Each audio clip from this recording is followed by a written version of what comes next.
Dediquemos hoy un tiempo para estudiar juntos la palabra de Dios con el sermón titulado Haga que estemos del lado de Dios.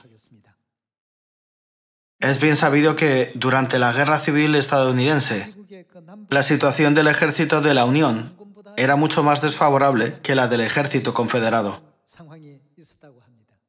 Abraham Lincoln era el jefe del ejército de la Unión. Por aquel entonces, Abraham Lincoln visitó los barracones para animar a todos los soldados. Los comandantes salieron a saludar a Lincoln y hablaron con él. Como el presidente está luchando en la guerra para liberar a los esclavos, que es una obra justa,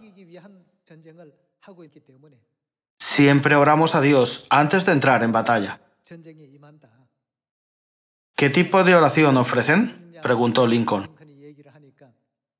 Oramos para que Dios esté de nuestro lado durante esta guerra. Cuando Lincoln oyó esto, quedó desconcertado. Soldados, estaría bien orar así, pero quiero cambiar un poco el contenido de esa oración. De modo que los comandantes preguntaron, ¿qué parte del contenido de nuestras oraciones deberíamos cambiar? Respondió, en lugar de orar a Dios pidiéndole, por favor, póngase de nuestro lado, a partir de ahora oren, por favor, haga que estemos del lado de Dios, porque los soldados confederados también orarán a Dios para que estén de su lado. Quería decir que los soldados de ambos bandos orarán, Dios, por favor, póngase de nuestro lado.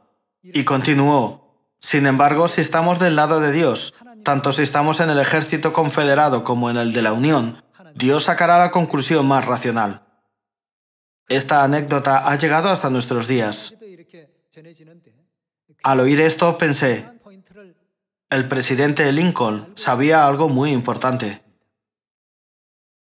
Hoy en día también ofrecemos muchas oraciones a Dios. Siempre que oramos, debemos hacerlo para estar del lado de Dios en cualquier circunstancia que sea. Si oran, Dios, por favor, póngase de mi lado. Entonces, aunque estemos en el camino equivocado, si no obtenemos resultados que satisfagan nuestro corazón, nos quejaremos y murmuraremos. Dios nos conduce por el camino de la salvación, conociendo nuestro principio y fin, y previendo el final desde el principio, ¿verdad? Esto significa que si siempre estamos del lado de Dios, siempre podremos vivir una vida de la fe victoriosa. En lugar de ponernos a nosotros mismos como estándar, pidiendo a Dios, por favor, permanezca a mi lado, más bien deberíamos orar a Dios diciéndole, por favor, guíeme para que pueda caminar por la senda correcta de la fe, estando de su lado. Así deberíamos vivir nuestra vida diaria. Si vemos la historia del rey Acab, ¿quién era el profeta en aquella época? Era Elías. En aquel tiempo, Jezabel, la esposa del rey Acab, trajo al palacio real a muchos falsos profetas que adoraban a Asera y a Baal, e hizo que el rey Acab se corrompiera espiritualmente. Como el rey Acab adoraba a otros dioses que no eran el Dios verdadero, todo su pueblo también adoraba a dioses ajenos, que no eran Dios, sin darse cuenta. Como resultado, a través del profeta Elías, Dios castigó y destruyó a todos los falsos profetas que adoraban a Baal. Como los israelitas no sabían discernir lo correcto de lo incorrecto, Elías les dijo, ¿de qué lado estáis? Elegid uno.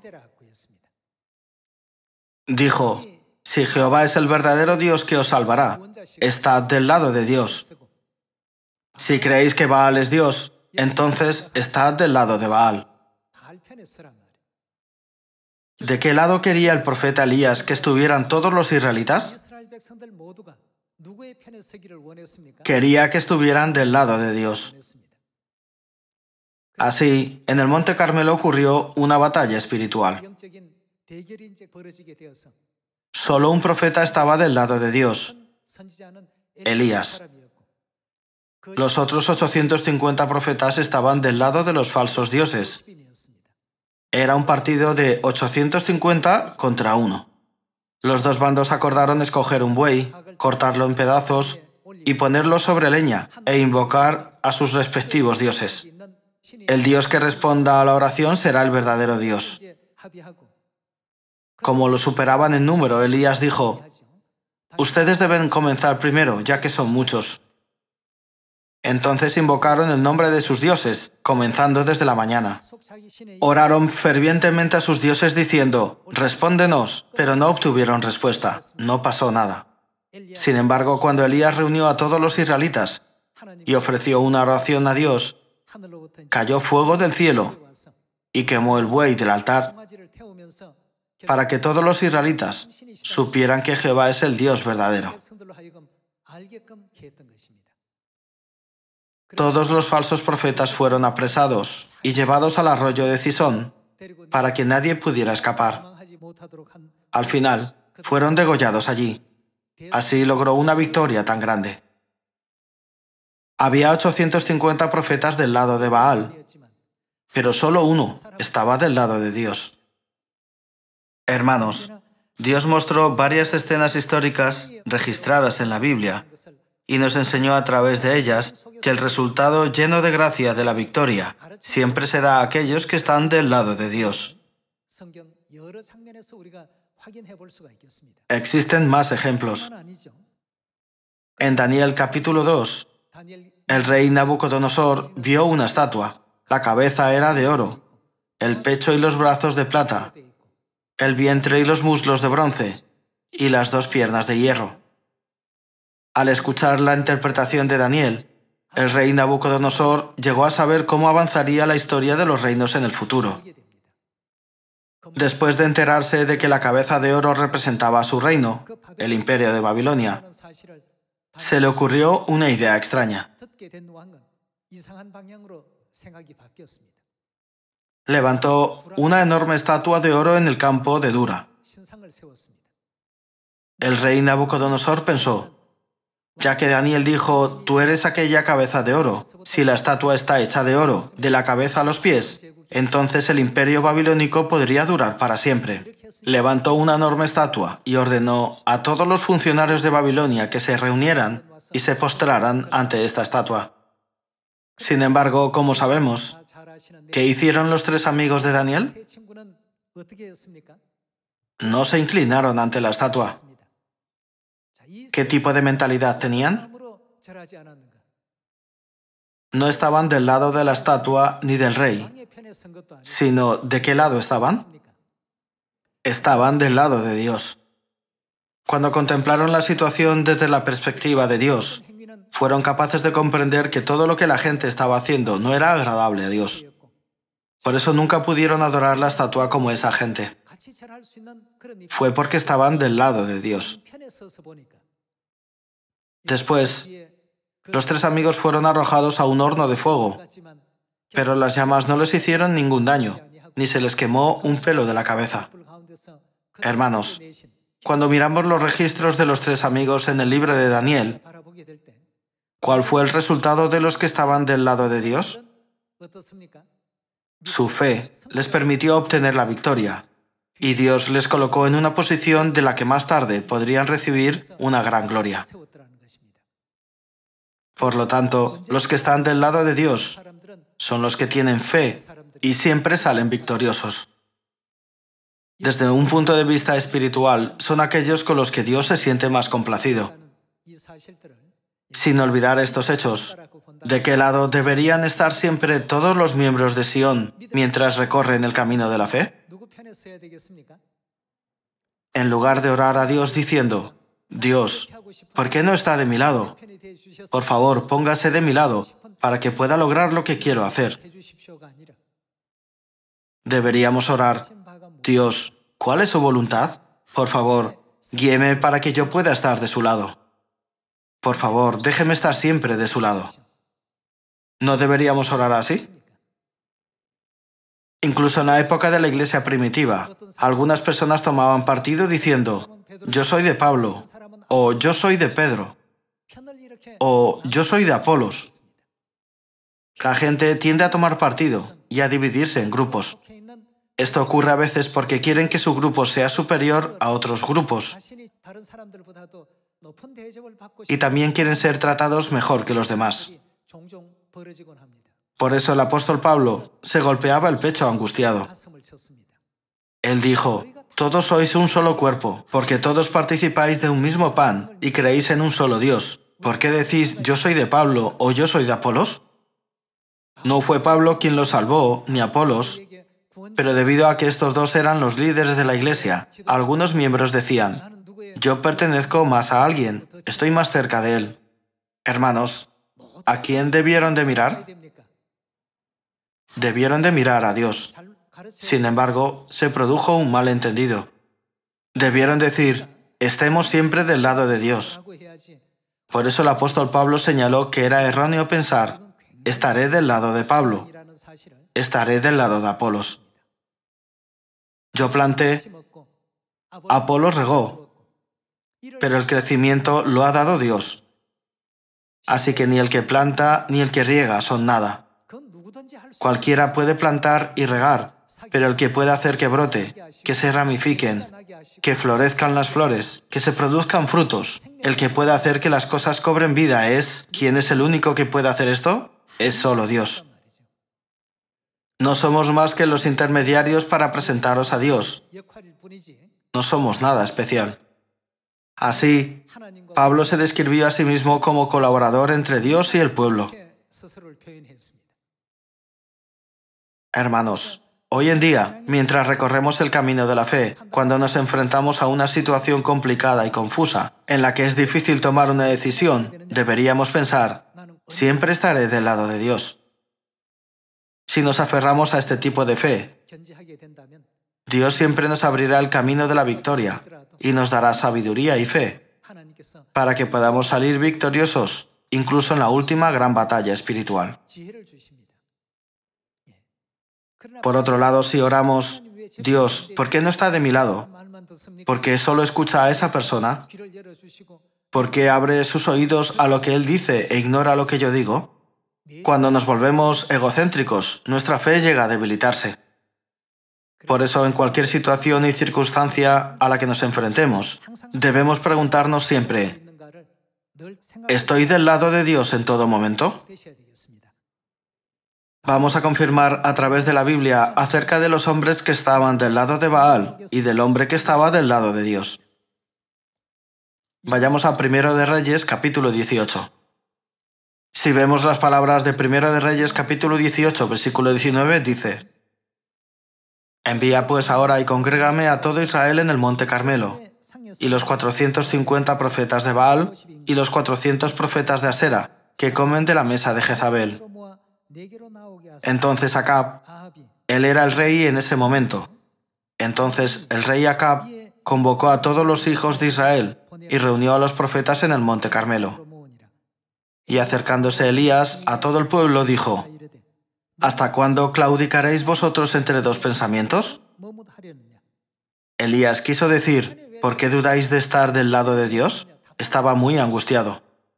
¿Durante cuánto tiempo dudaréis entre estas dos opciones? Si Jehová es Dios, seguidle, y si Baal, id en pos de él. Y el pueblo no respondió palabra. Y Elías volvió a decir al pueblo: solo yo he quedado profeta de Jehová, mas de los profetas de Baal hay 450 hombres. Dénsenos pues 2 bueyes, y escojan ellos uno, y córtenlo en pedazos, y pónganlo sobre leña, pero no pongan fuego debajo. Y yo prepararé el otro buey, y lo pondré sobre leña, y ningún fuego pondré debajo. Invocad luego vosotros el nombre de vuestros dioses, y yo invocaré el nombre de Jehová. Y el Dios que respondiere por medio de fuego, ese sea Dios. Y todo el pueblo respondió diciendo: bien dicho. Todos estuvieron de acuerdo. Veamos cuál fue la conclusión. Continuemos con el versículo 25. Entonces Elías dijo a los profetas de Baal: escogeos un buey y preparadlo vosotros primero, pues que sois los más, e invocad el nombre de vuestros dioses, mas no pongáis fuego debajo. Y ellos tomaron el buey que les fue dado y lo prepararon, e invocaron el nombre de Baal desde la mañana hasta el mediodía, diciendo: Baal, respóndenos. Pero no había voz ni quien respondiese. Entretanto, ellos andaban saltando cerca del altar que habían hecho. Y aconteció al mediodía que Elías se burlaba de ellos diciendo: «Gritad en alta voz, porque Dios es. Quizá está meditando, o tiene algún trabajo, o va de camino. Tal vez duerme y hay que despertarle». Y ellos clamaban a grandes voces y se sajaban con cuchillos y con lancetas conforme a su costumbre, hasta chorrear la sangre sobre ellos. Pasó el mediodía, y ellos siguieron gritando frenéticamente hasta la hora de ofrecerse el sacrificio, pero no hubo ninguna voz, ni quien respondiese ni escuchase. Veamos el versículo 30. Entonces dijo Elías a todo el pueblo: «Acercaos a mí». Y todo el pueblo se le acercó, y él arregló el altar de Jehová que estaba arruinado. Y tomando Elías 12 piedras, conforme al número de las tribus de los hijos de Jacob, al cual había sido dada palabra de Jehová diciendo: «Israel será tu nombre», edificó con las piedras un altar en el nombre de Jehová. Después hizo una zanja alrededor del altar, en que cupieran 2 medidas de grano. Preparó luego la leña, y cortó el buey en pedazos y lo puso sobre la leña. Y dijo: «Llenad 4 cántaros de agua, y derramadla sobre el holocausto y sobre la leña». Y dijo: «Hacedlo otra vez». Y otra vez lo hicieron. Dijo aún: «Hacedlo la tercera vez». Y lo hicieron la tercera vez, de manera que el agua corría alrededor del altar, y también se había llenado de agua la zanja. Cuando llegó la hora de ofrecerse el holocausto, se acercó el profeta Elías y dijo: «Jehová, Dios de Abraham, de Isaac y de Israel, sea hoy manifiesto que tú eres Dios en Israel, y que yo soy tu siervo, y que por mandato tuyo he hecho todas estas cosas. Respóndeme, Jehová, respóndeme, para que conozca este pueblo que tú, oh Jehová, eres el Dios, y que tú vuelves a ti el corazón de ellos». Entonces cayó fuego de Jehová, y consumió el holocausto, la leña, las piedras y el polvo, y aún lamió el agua que estaba en la zanja. Viéndolo todo el pueblo, se postraron y dijeron: «Jehová es el Dios, Jehová es el Dios». Entonces Elías les dijo: «Prended a los profetas de Baal, para que no escape ninguno». Y ellos los prendieron, y los llevó Elías al arroyo de Cisón, y allí los degolló. Al observar esta escena, aquellos que están del lado de Dios siempre salen victoriosos como Elías. Piensen en la historia asombrosa que ocurrió a los 3 amigos de Daniel. Dios bendijo a los 3 amigos que estuvieron del lado de Dios, no del lado de la imagen de oro, de modo que fueron exaltados en Babilonia, e incluso volvieron el corazón del rey Nabucodonosor hacia Dios. El enfrentamiento entre Elías y los 850 falsos profetas. El asunto de los 3 amigos de Daniel y la estatua de oro. Son algunos de los ejemplos registrados en la Biblia en los que la gente superó la presión de su entorno. Sin embargo, cuando luchamos contra nosotros mismos, cuando tenemos que elegir si vamos a estar del lado de Dios o del nuestro, ya estamos en desventaja. En el caso de la estatua de oro y Dios, aunque tengamos un poco de fe, todos estaríamos del lado de Dios. Incluso en tiempos como los del rey Acab, entre los que estaban del lado de Baal y los que estaban del lado de Jehová, muchos se ponían del lado de Dios. Ahora bien, el problema es lo que surge en nuestro propio corazón. Cuando Dios nos pide que hagamos algo que no queremos hacer, o Dios nos pide que hagamos algo cuando queremos hacer otra cosa. En este momento, si se nos evalúa cuánto estamos del lado de Dios, recibiremos la puntuación más baja. En todas las situaciones, debemos ser capaces de superar nuestros propios deseos. Entre la imagen de oro y Dios, por supuesto, todos elegirán a Dios. Entre Baal y Dios, por supuesto, elegiríamos a Dios al 100%. Sin embargo, cuando se trata de Dios y yo, la gente duda en elegir a Dios. La gente no puede decir que siempre está del lado de Dios. Es lo mismo que en la época del rey Acab. cuando los israelitas dudaban, sin saber si debían ponerse del lado de Baal o del lado de Dios. En aquel momento, Elías se angustió y dijo, si Jehová es Dios, estad del lado de Dios. Si Baal es Dios, estad del lado de Baal. Cuando se trata de problemas de otros, los discernimos claramente y decimos, debes estar del lado de Dios. Incluso damos a los demás la respuesta correcta. Pero cuando se trata de nuestro propio problema, parece que no encontramos la respuesta correcta. Aunque sea nuestro propio problema, ¿qué debemos hacer? Debemos estar siempre del lado de Dios. Una vez que estemos del lado de Dios, no tendremos remordimientos. Confirmémoslo con su palabra. Vayamos a Efesios capítulo 5. Capítulo 5, versículo 1. Sed pues imitadores de Dios. ¿A quién debemos imitar? Debemos ser imitadores de Dios. En otras palabras, ¿de qué lado debemos estar? Debemos estar siempre del lado de Dios.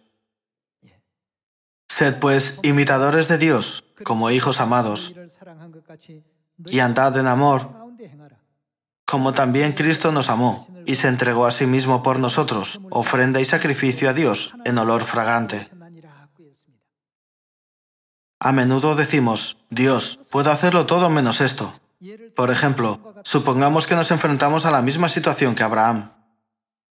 Si Dios les ordena ofrecer a su único hijo, Isaac, que les nació a la edad de 100 años, no preguntarían, Dios, ¿hay algo que he desobedecido de su palabra hasta este día? Obedecí con gracia y cumplí todas sus palabras. ¿Puede por favor cambiar esta petición? Lo bueno de Abraham es que no respondió así. ¿De qué lado se puso? Se puso del lado de Dios. Siempre tuvo su criterio de juicio y su dirección de vida del lado de Dios. Así, nunca puso excusas, aunque podría haber puesto muchas ante Dios. Abraham siempre estuvo del lado de Dios. También Noé estuvo siempre del lado de Dios. Cuando nos fijamos en los registros de los antepasados de la fe escritos en la Biblia, son los que realmente estaban del lado de Dios. Entonces, ¿por qué se escribieron tales registros en la Biblia? Viendo Romanos capítulo 15, ¿para qué se escribieron las cosas que sucedieron antes? Dice que se escribieron para nuestra enseñanza, ¿verdad? Hubo muchas personas que caminaron por un camino de la fe diferente, pero sus registros están todos excluidos de la Biblia. ¿Cuál es la razón por la que en la Biblia solo están escritos los registros de los que estaban del lado de Dios?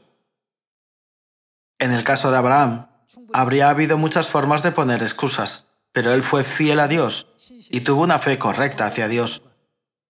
Si Dios dijo que hiciera algo, siempre siguió ese camino con gracia, aun cuando no sabía dónde iba. Si algo malo estaba a punto de sucederle a Isaac, Sara hubiera dicho, por favor, deje vivo a este niño y lléveme a mí en su lugar. Preocupado por una situación tan desgarradora, ni siquiera se lo dijo a Sara, sino que puso inmediatamente en práctica el mandato de Dios. Era porque estaba del lado de Dios. Creía firmemente que Dios podía resucitar a los muertos y devolver la vida a cualquiera si era su voluntad. Abraham siempre creyó en la promesa de Dios, haré que tu descendencia sea tan numerosa como las estrellas del cielo. Piensen en la historia de Abraham y Noé, que siempre estuvieron del lado de Dios. No estaban de su propio lado. Siempre estaban del lado de Dios pensando, ¿cuál es la voluntad de Dios en esta orden? Así, obedecían todo lo que Dios les ordenaba, estando de su lado. Por eso se convirtieron uno en heredero de la justicia y otro en el padre de la fe, y se registraron en la Biblia como las personas que complacieron a Dios. ¿No es así? Siempre que vayan a orar, por favor, pregúntense si su oración la hacen para estar de su propio lado, o si la hacen para pedir estar del lado de Dios, que es lo que le agrada. Veamos el libro de Job, capítulo 22. Veamos el versículo 21. Vuelve ahora en amistad con Él y tendrás paz. En pocas palabras, debemos estar siempre del lado de Dios. Y por ello te vendrá bien. Veamos el versículo 22. Toma ahora la ley de su boca y pon sus palabras en tu corazón. Si te volvieres al Omnipotente, serás edificado. Alejarás de tu tienda la aflicción. Tendrás más oro que tierra, y como piedras de arroyos, oro de Ofir. El Todopoderoso será. ¿Qué será? Será tu defensa, y tendrás plata en abundancia. Porque entonces te deleitarás en el Omnipotente, y alzarás a Dios tu rostro. Orarás a Él, y Él te oirá, y tú pagarás tus votos. Determinarás asimismo una cosa, y te será. ¿Cómo te será? Te será firme, y sobre tus caminos resplandecerá luz. La angustia, la oscuridad y las tinieblas, todas desaparecen cuando estamos del lado de Dios. La Biblia promete que esto no sucederá sin falta. Sin embargo, es muy difícil que abandonemos lo que tenemos en el corazón si no consideramos a Dios como nuestro tesoro y tenemos desacuerdos entre Dios y nosotros mismos. Incluso en esos momentos, debemos estar del lado de Dios. Para estar del lado de Dios, ¿qué debemos hacer con nuestro tesoro personal? Hay que desecharlo. Para conducirnos al eterno reino de los cielos, Dios registró la verdad y la justicia en los 66 libros de la Biblia para que podamos ponerlas en práctica. Si nos desviamos, aunque sea un poco de la verdad y la justicia, deberíamos nacer de nuevo para que todos podamos participar de la naturaleza divina de Dios. Si dicen, puedo soportar todo lo demás menos esa cosa, entonces por esa cosa podría suceder que no pudiéramos entrar en el reino de los cielos. Si nos ponemos del lado de Dios, superando el pensamiento de esa cosa, creo con seguridad que Dios nos conducirá sin falta al eterno reino de los cielos. ¿Por qué es esto especialmente necesario en esta época que vivimos? Que dice que sucederá en los últimos días según 2 de Timoteo capítulo 3. Dice, los hombres amarán al dinero y a sí mismos. ¿No calificamos a alguien de egoísta cuando solo se ama a sí mismo? No me importan los demás, solo pienso en mí. Está escrito que la señal más peculiar de los últimos días es que la gente será egocéntrica y siempre estará de su propio lado, pero nunca del lado de los demás. Por eso, ¿quién nos enseñó a no conformarnos a este siglo? Si esta es la enseñanza de Dios y de la Biblia, debemos estar del lado de Dios. No debemos ser como los que solo se preocupan por su propia felicidad, sin preocuparse por los demás. Puesto que Dios nos ha dado estas palabras, debemos ponernos de su lado, cuidándonos unos a otros. Debemos respetar más a quienes nos rodean, ser considerados con ellos y estar unidos. Ahora, debemos estar del lado de Dios. Debemos trascender las épocas y pensar siempre, ¿cómo es la palabra de Dios? Vamos a hacer que Dios sea nuestro tesoro. Puesto que Dios es nuestro tesoro, ¿de qué lado debemos estar siempre? Espero que, independientemente de lo que pidamos, seamos capaces de orar pensando, por favor, haga que estemos del lado de Dios, para que podamos complacer a Dios y glorificarlo. Esperando que hayan recibido mucha gracia, quisiera concluir el sermón de hoy. Muchas gracias.